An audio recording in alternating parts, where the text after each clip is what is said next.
Today, I will be reading The Raven by Edgar Allan Poe. Once upon a midnight dreary, while I pondered, weak and weary, over many a quaint and curious volume of forgotten lore, while I nodded, nearly napping, suddenly there came a tapping, as of someone gently rapping at my chamber door. "'Tis some visitor," I muttered, tapping at my chamber door. Only this, and nothing more. Ah, distinctly I remember it was in the bleak December, and each separate dying ember wrought its ghost upon the floor. Eagerly I wished the morrow, vainly I had sought to borrow from my books surcease of sorrow, sorrow for the lost Lenore, for the rare and radiant maiden whom the angels name Lenore, nameless here for evermore. And the silken, sad, uncertain rustling of each purple curtain thrilled me, filled me with fantastic terrors never felt before. So that now, to still the beating of my heart, I stood repeating, "'Tis some visitor entreating entrance at my chamber door. Some late night visitor entreating entrance at my chamber door.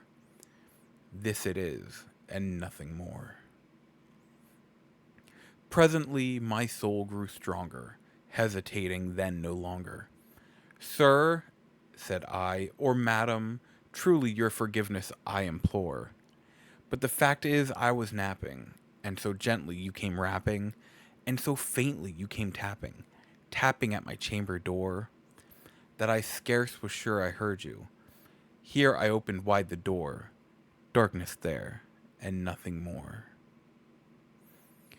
Deep into the darkness peering, long I stood there wondering, fearing, doubting, dreaming dreams no mortal ever dared to dream before. But the silence was unbroken, and the stillness gave no token. And the only word there spoken was the whispered word, "Lenore?" This I whispered, and an echo murmured back the word, "Lenore." Merely this, and nothing more. Back into the chamber turning, all my soul within me burning. Soon again I heard a tapping, somewhat louder than before.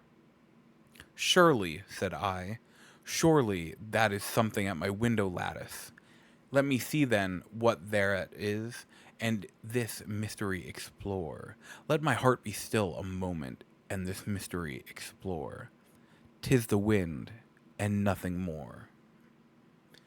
Open here I flung the shutter, then with many a flirt and flutter, in there stepped a stately raven of the saintly days of yore. Not the least obeisance made he, not a minute stopped or stayed he, but with mine of lord or lady perched above my chamber door, perched upon a bust of Pallas just above my chamber door, perched and sat, and nothing more. Then this ebony bird beguiling my sad fancy into smiling, by the grave and stern decorum of the countenance it wore. "Though thy crest be shorn and shaven, thou," I said, "art sure no craven, ghastly grim and ancient raven, wandering from the nightly shore. Tell me, what thy lordly name is on the night's Plutonian shore." Quoth the raven, "Nevermore."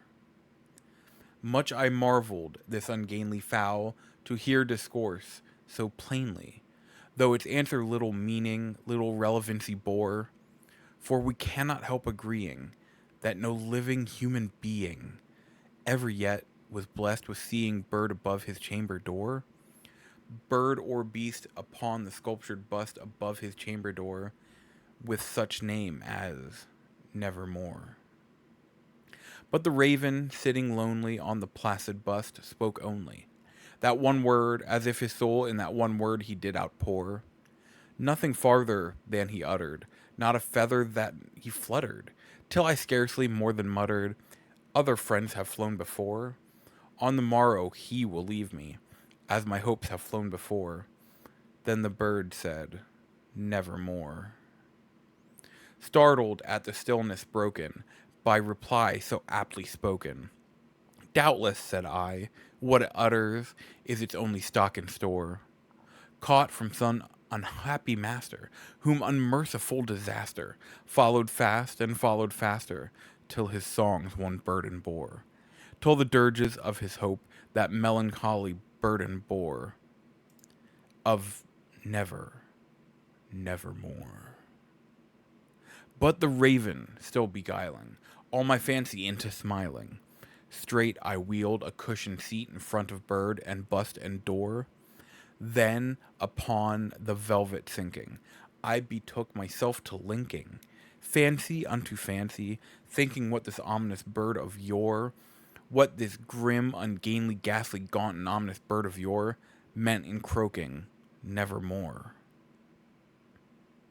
This I sat engaged in guessing, but no syllable expressing, to the fowl whose fiery eyes now burned into my bosom's core. This and more I sat divining, with my head at ease reclining, on the cushion's velvet lining that the lamplight gloated o'er, but whose velvet violet lining with the lamplight gloating o'er, she shall press nevermore.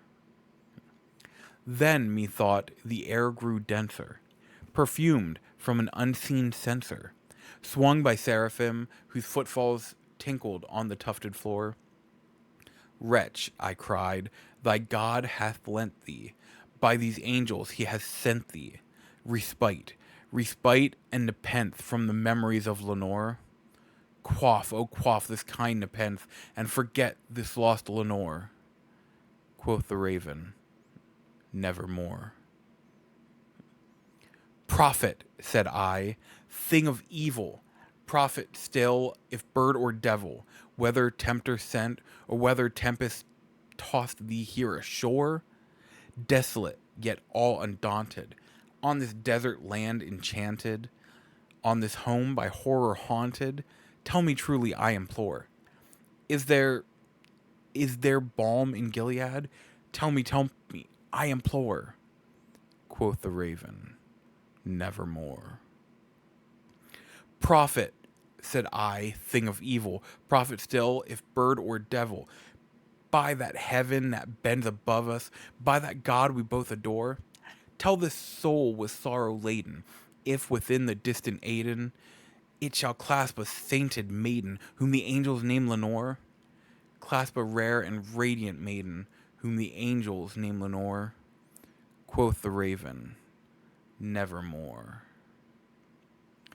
Be that word or sign of parting, bird or fiend, I shrieked upstarting. Get thee back into the tempest and the night's Plutonian shore.